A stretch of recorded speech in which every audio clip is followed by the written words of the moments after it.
You're viewing a museum artifact that seems ordinary until you learn it's 40 million years old.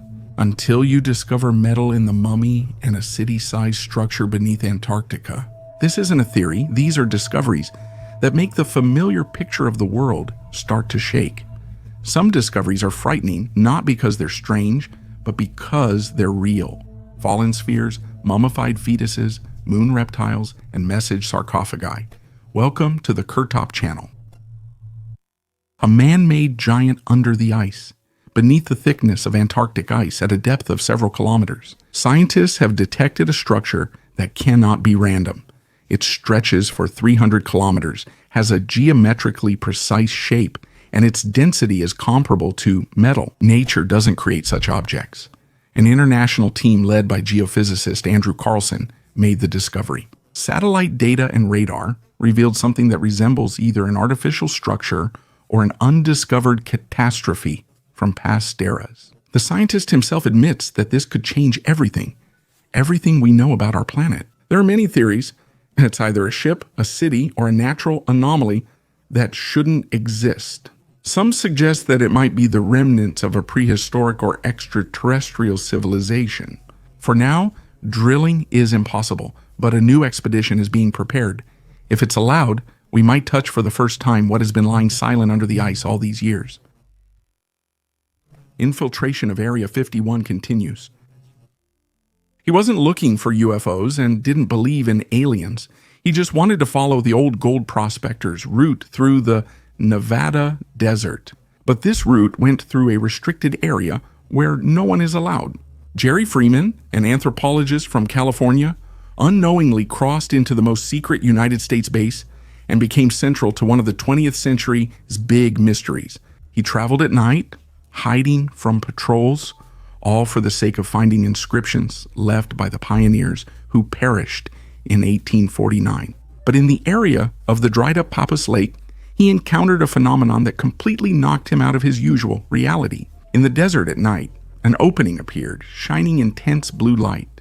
The light gathered into a pulsating core, with flickering, synchronized, clearly unnatural lights floating above. According to Freeman, he sensed a hum and vibrations from below, as if something huge was coming to life before him.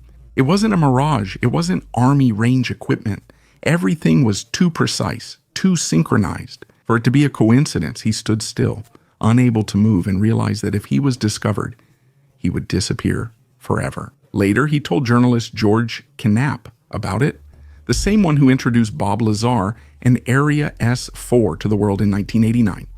Since then, Jerry Freeman has remained the only one who not only got close to the secrets of Area 51, but also managed to leave without becoming part of yet another military secret.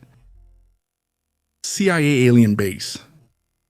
CIA archive declassification rarely builds trust, but among the documents released to the public, there were reports that are hard to dismiss as fiction. We're talking about secret alien bases not in some distant galaxy, but here on Earth. One of these sites is allegedly located near Mount Hayes in Alaska. According to the reports, this place is not only isolated, but also literally filled with activity that eyewitnesses described as non-human. The documents describe two types of beings. Some closely resemble humans with minor differences, while others are clearly alien, like characters from science fiction. Though such descriptions seem absurd, they're echoed in many testimonies. Many match data collected by American intelligence in South America, Africa, and even Titan, Saturn's moon. Skeptics see this as an intelligence agency game. But what's strange is something else. Why declassify these particular materials? Why now? Perhaps it's an attempt to prepare public opinion for something bigger, or on the contrary, to distract from what continues in the shadows. Even stranger are the similar statements from the White House.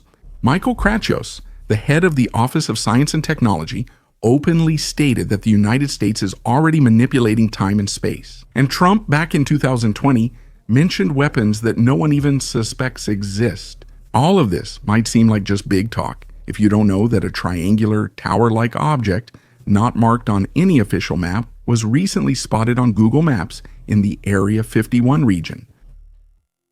Quartz giraffe. At first glance, it's a child's figurine, a giraffe sitting calmly as if frozen in the moment. but it's carved from a single piece of rose quartz, one of the most difficult stones to work with. It was created in France by Cartier in 1900, not in Africa or Asia. It's unclear why Art Nouveau jewelers carved a giraffe from quartz. Maybe it symbolized distant lands or hinted at ancient images. In Egypt and Mesopotamia, people also carved animal figurines from minerals. Now they're made for private collections, not temples. An object near the sun appears in a large angle and spectrometric coronagraph solar telescope image, showing a structure that can't be explained. It appears against the sun's corona and resembles more than an abstract silhouette, like a giant bird with outstretched wings or a craft leaving a trail. This is not just an illusion. Scientists estimate its wingspan is about 150,000 kilometers, over 10 times Earth's diameter. The object was about 2 million kilometers above the surface of the sun. It was moving in orbit, not burning up in the atmosphere, and it didn't have a visible trajectory corresponding to the solar wind or gravitational forces. In the Solar Astronomy Lab, Kieran and colleagues said such images are extremely rare and almost never seen. But even they didn't give a clear answer as to what exactly we saw. Some researchers believe that it could be an optical artifact or a plasma ejection that took on a bizarre shape. But then why is its shadow so structured? Why does the object have symmetry, a visual center, and especially movement? It feels like we were witnessing not an ejection, but a flight, and not a natural phenomenon, but something created by the Nazis and reptiles. The history of World War I is increasingly going beyond the usual boundaries. One widely discussed source is United States Navy engineer William Tompkins, who published his memoirs 2 years before his death, claiming, back in the 1940s, American intelligence knew that the Nazis had made contact with extraterrestrial civilizations. He said the Germans encountered 2 types of beings, Nordic, humanoid ones, and more aggressive, reptilian ones, with technology that helped the Third Reich develop the first protocols. These are types of flying craft. The United States allegedly acquired some of these technologies through spies within the Nazi military-industrial complex. Based on this, Tompkins claims a secret United States program linked to Majestic 12 was launched, starting the first space fleet. Douglas Aircraft and Northrop were among the companies involved. He focused on Maria Orsich, a Vril Society medium, who he said got blueprints via telepathic contact with the Aldebaran system. Orsich worked independently, but the Nazis were already cooperating with a more influential party. In one of his last interviews, Tompkins said the astronomers who first landed on the moon found it was already occupied. Creatures resembling reptiles were allegedly in orbit and controlled certain areas. According to him, the moon is an artificial object, and some of these beings can change their appearance, infiltrating positions of power. He also hinted that some world leaders might have been connected to these programs. After an exhibition, Tompkins suddenly died. Some considered him a fantasist, while others saw him as a witness who revealed too much. Reich's colony in the East Colony. The Nazis aimed not only to defeat the Soviet Union, but also to redraw the world map from East Prussia to the Urals. They were meant to become living space for the Germans. Himmler planned for Russians, Ukrainians, Belarusians, and others to disappear, be deported, or drastically reduced. The plan was called General Plan Ost. It included the construction of German cities throughout the European part of the Union of Soviet Socialist Republics, connected by highways, guarded by garrisons, and surrounded by an obedient local population. Children would only learn multiplication tables, reading road signs, and signing their names, nothing else allowed. No culture, history, or language. This project had no room for individuals, just functions and tools. Eastern Europe was becoming a biological base for the Aryan race. The more you examine these schemes, the more it feels like technology, not just ideology. Terrible, inhuman, and chillingly logical. Plume under Africa. Deep beneath the African continent, something is happening that could change not only geography, but our very understanding of Earth's stability. Scientists have found a giant plume of molten rock rising from the mantle core boundary. Its power is so great that it is literally tearing Africa apart. Signals of this movement have been detected in Kenya, Malawi, and even in the Red Sea. Isotopes of gas in geothermal springs point to the same source, a deep mantle plume, similar to the one that formed Hawaii. In Africa, it spreads outward, breaking the lithosphere from within instead of upward. This explains the increasing volcanic activity in East Africa and the progressing rift that stretches for thousands of kilometers. Some scientists are certain that in the foreseeable future, the continent will indeed split. But that's not the only issue. If a plume is capable of destroying continents, then who or what could use such forces? These phenomena are noted in geology and ancient texts and legends, where the ground suddenly vanishes beneath one's feet. Kufshinov Hill.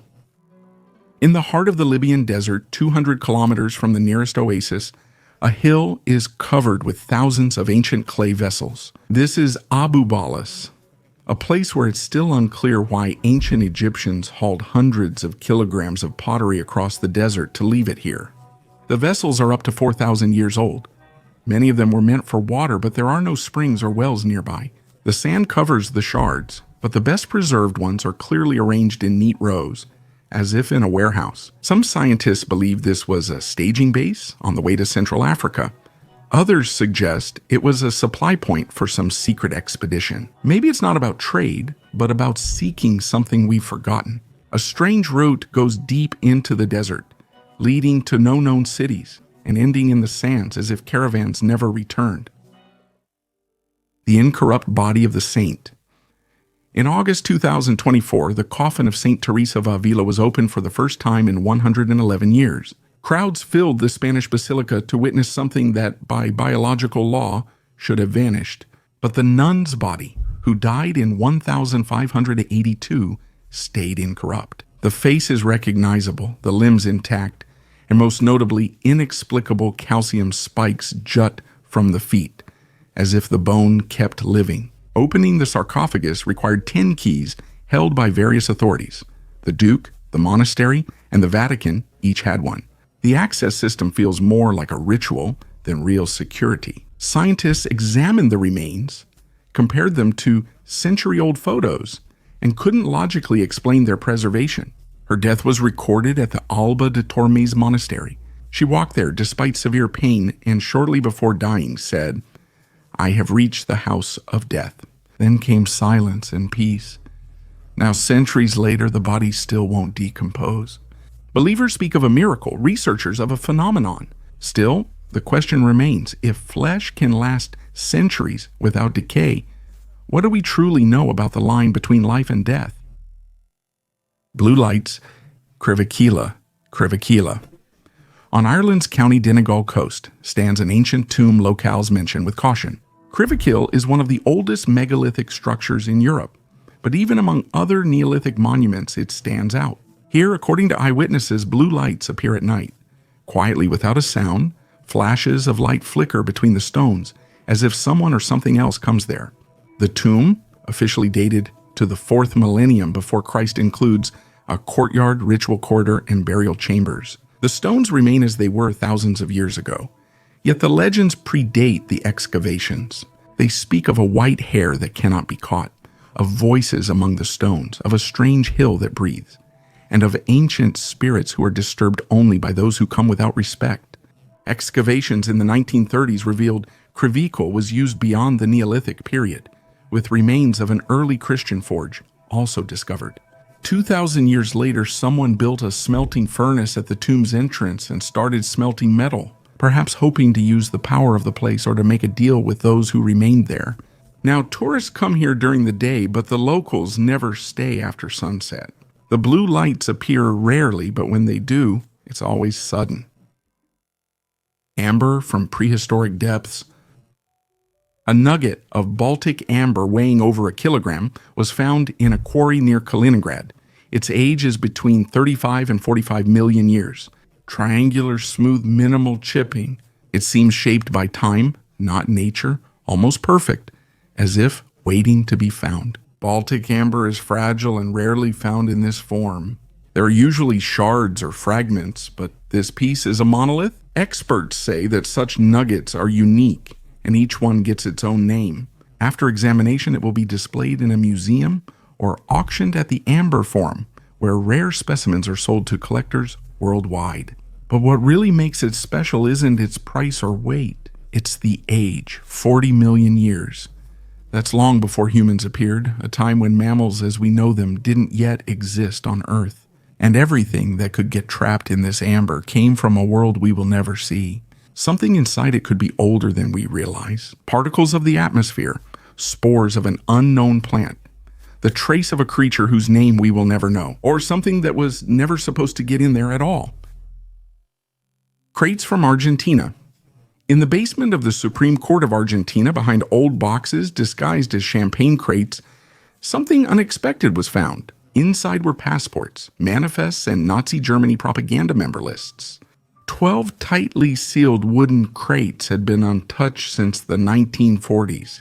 The investigation found they entered the country hidden as alcoholic products on a Japanese ship. While Europe was at war, the Third Reich sought new escape routes and ways to maintain its influence. The documents handed over by the experts include an authentic identification records with names and potential traces of escape routes for high-ranking Reich officials. These aren't just rumors about Nazis fleeing to Latin America. They're physical evidence kept in government archives for nearly 80 years. Argentina has long been on the list of countries where former Nazis could have hidden. Having a theory is one thing, but getting it confirmed by official sources is another. The real question is why no one searched for these documents until now, or why everyone knew but stayed silent. The sphere from Colombia. In March 2025, a metallic sphere fell from the sky over Buga, Colombia. It weighs about 2 kilograms and is cooler than expected. Inside, there are 13 microspheres surrounding a dense core. The layers resemble metal, but there are no traces of welding or joints. All of this is being studied by scientists, but one fact already raises questions. The object does not look like something from Earth. Radiologist Jose Luis Velasquez said he found no signs of human manufacturing. The structure is solid, the material is 3-layered, the source is unknown, but skeptics are not silent, and many claim that the pattern on the object was generated by artificial intelligence. The lines are uneven, and the design is too human-like. Plus, Jaime Maussan, a well-known ufologist whose earlier alien claims were unproven, has resurfaced in the story. So far, no one has given a definite answer. But the question remains, if it's not satellite debris, not a part of a rocket, and not a hoax, then what exactly fell to Earth and why now? Skull ring? In Norfolk, England, treasure hunter Malcolm Will discovered a 300-year-old ring buried in the ground.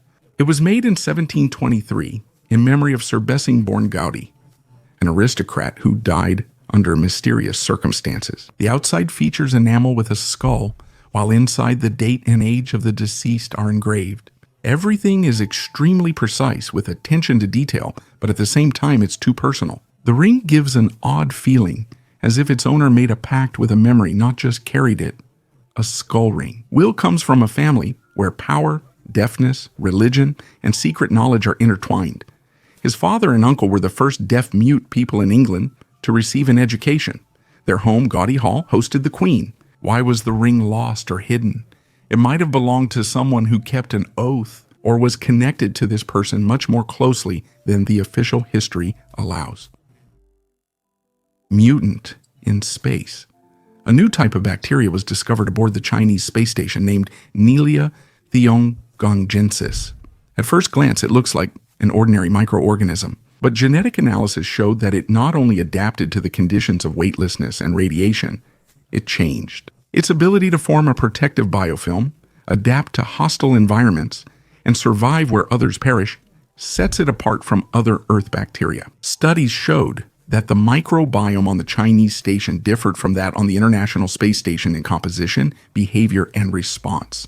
The conditions altered the bacteria so much they no longer matched known biology. They became something new. This raises questions beyond microbiologists. What if space conditions don't just adapt life but transform it? What if such forms already exist beyond Earth and are adapting the environment to suit themselves instead of adapting to it? If bacteria can mutate into something new in just a few months, then what happens to those who spend years in space? The mystery of the Vatican and Fatima. In 1917, 3 children in the Portuguese village of Fatima saw a strange glow in the sky. It appeared suddenly, altered the weather, and froze the crowd. Light filled the field as a female figure appeared before the children. She remained silent as messages echoed in their minds. The Catholic Church declared it a miracle, naming the apparition the Virgin Mary. Centuries later, ufologists argue it was extraterrestrial, not divine contact. Mark Christopher Lee, a British investigator, directly accused the Vatican of hiding for decades. He claims that the description of the phenomenon matches the classic signs of an unidentified flying object encounter: blinding light, telepathic communication, electromagnetic interference, and mass sightings. He says everything that happened isn't mysticism, but a primitive mind's interpretation of advanced technology. The third secret of Fatima was classified for a long time, which only added fuel to the fire. Its contents were hidden for decades, and when the Vatican finally published the text, many noticed it was not the original, or not everything from it was revealed. Lee and other researchers believed that it was this prophecy that spoke about contact. That's why the church tried to make the incident a religious symbol instead of a technological anomaly. What scares the church more? Losing control or admitting it has long known about something others can't discuss. The forgotten color of Egypt. Almost 5,000 years ago, the Egyptians created something that eluded everyone who came after them. It's not about a temple or ritual, but about Egyptian blue. It was humanity's first artificial pigment, but its recipe vanished after the Roman Empire. For centuries, attempts to recreate it failed. Only recently have scientists managed to recreate it using modern microscopes, high temperatures, and almost blind persistence. The pigment was created by heating silicon, copper, calcium, and sodium to 1,000 degrees. The most amazing part is the result, not the composition. The recreated samples turned out to be complex, heterogeneous, with unique properties. Egyptian blue stays bright for thousands of years and emits near-infrared light. That's why it's now being studied by archaeologists and technology developers for protection, analysis, and engineering uses. The ancients knew more than we realize and may have used these properties for more than just beauty. Color can be more than paint. It's a language that, if understood, reveals something older than the pyramids. A mysterious blue example. This is not just an ornament. It's a bracelet from the tomb of Tutankhamun, over 3,300 years old. A lapis lazuli scarab, framed with carnelian, turquoise, and gold, symbolizes eternal transformation. Egyptians believe scarabs rolled the sun across the sky, representing renewal, protection, and transition between worlds. But the focus is not only on the shape, but also on the color. It's a rich, almost glowing blue. It's not paint, it's Egyptian blue, the first synthetic pigment in history, which the Egyptians created almost 2,000 years before Christ. Modern scientists are only now beginning to understand how complex the technology behind its creation was. Antarctic sarcophagi. During an international expedition in Antarctica, researchers from the United States, China, Russia, and India found an object that quickly caused controversy and concern. At a depth of several dozen meters beneath the permafrost, 4 dark sarcophagi were found, smooth, even, with corners and edges so perfect that it could indicate laser processing. The shape looked like monolithic slabs, and the sarcophagi kept a temperature above 0 despite the cold around them. Researchers detected a low-frequency hum and minor ground vibrations near the objects, although none of the equipment in the camp could have been the source of such vibrations. When one of the sarcophagi was opened, a metal cylinder was found with symbols that did not belong to any known writing system. Scientists have proposed several theories about the find's origin. One theory proposes the sarcophagi are remnants of a pre-Ice Age civilization, while another suggests a technological origin linked to an unknown source. Ufology supporters think this is part of an alien structure left or hidden under ice thousands of years ago. Despite the public resonance, official data about the incident remains limited, and the sarcophagi themselves were taken for further study in closed laboratories. The Maya Triangle. In the jungles of Guatemala, archaeologists found not one, but 3 ancient Maya cities, built in the shape of a triangle. The distance between them is about 5 kilometers. Everything indicates that this was not a random or chaotic system. Centers, angles aligned with celestial bodies, temples, pyramids, and canals appear as parts of one mechanism. The city of Los Abuelos got its name in honor of 2 stone figures, a man and a woman who are considered ancestors. In this city, the buildings are oriented towards the sun. The remains of humans and animals, as well as fragments of vessels and arrowheads, indicate that something more than just astronomy took place here. Archaeologists in Petnade found a 33-meter flat-topped pyramid with a frog-shaped altar, symbolizing renewal in the life cycle. The chamber walls inside the pyramid are covered with faded red, white, and black frescoes. Their meaning remains undeciphered. The third city, Cambrial, impressed with its engineering rather than its height. Atop the palace is a reservoir that supplies water through a canal system. Archaeologists believe that these canals were used not only for water, but also for waste disposal. This shows the Maya already had a city model with life support systems. One of the well-known ones is Cambrial. At Chegasofla Cemetery in southwestern Iran, archaeologists discovered a 6,200-year-old skull from a young woman that still puzzles them. Her forehead juts forward unnaturally, resembling royal Mayan mummies or Andean priests. This is the result of intentional modification. In childhood, her head was bound in such a way that, over time, it took on an elongated shape. This was only done to select individuals, either from a special caste or born for sacrifice. The strangest part isn't the skull's shape, but its fracture, a triangular crack on the left side caused by a strong blow. The data shows the injury happened minutes before death. It was quick and likely intentional. A wide object, one hard blow. Death was instantaneous. The computed tomography scan showed the skull was thin. The modification made it fragile. Even for an ordinary person, such a blow would have had the same effect. The blow was intentional, the location is odd, and the burial is unusual. All evidence indicates the woman was significant, and her death was part of a ritual created by Dima Torzok Char. The ancient astronaut theory is still popular. Its supporters claim that the gods were aliens and ancient structures were their technology.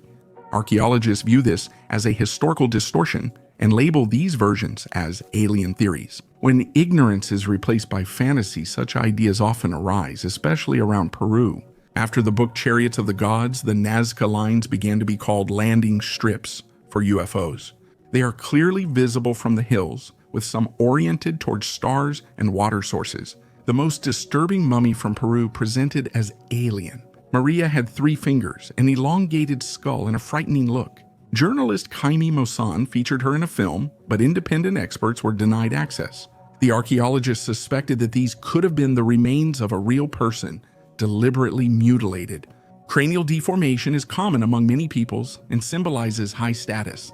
DNA analysis showed all the skulls were human, with none being alien. The problem isn't with strange hypotheses, but that in Kazakhstan, there are witnesses and artificial intelligence.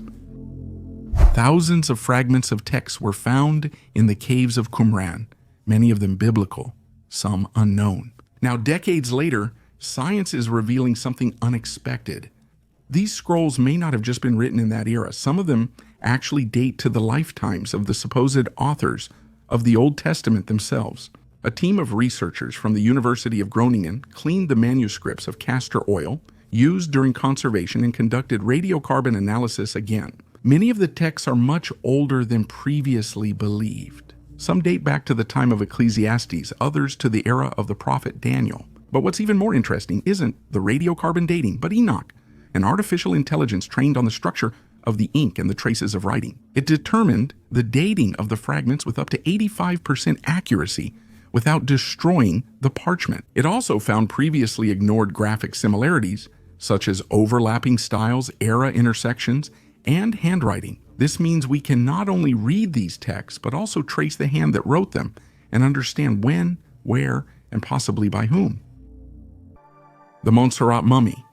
The story of the alien mummies from Peru has taken an unexpected turn. Scientists reportedly found an embryo in one called Montserrat. A small fetus is visible on its back in the scan.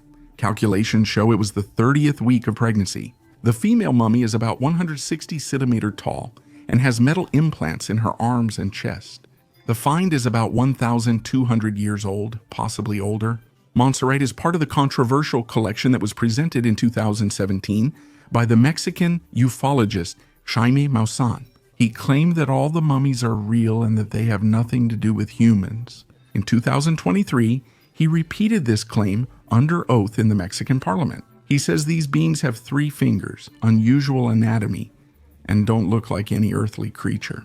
But there's another side, Sud. A medical exam in Peru found glue, paper, metal inserts, and animal bone fragments in the mummies. The conclusion was harsh. They're artificially assembled dolls, but not everyone agrees. American jazz musician and amateur ufologist William Gallison personally saw the mummies before the whole world learned about them. He believes that these could have been ritual composite constructions created many centuries ago. If these are indeed fakes, the main question is, why? Why would someone more than 1,000 years ago assemble such complex artifacts when even today they baffle scientists? I don't know who left this or why. When a story includes Nazis, UFOs, mummies, and frozen structures, the question isn't belief, but how much we're not yet ready to understand. Thanks for watching until the end. Goodbye, everyone. Subtitles.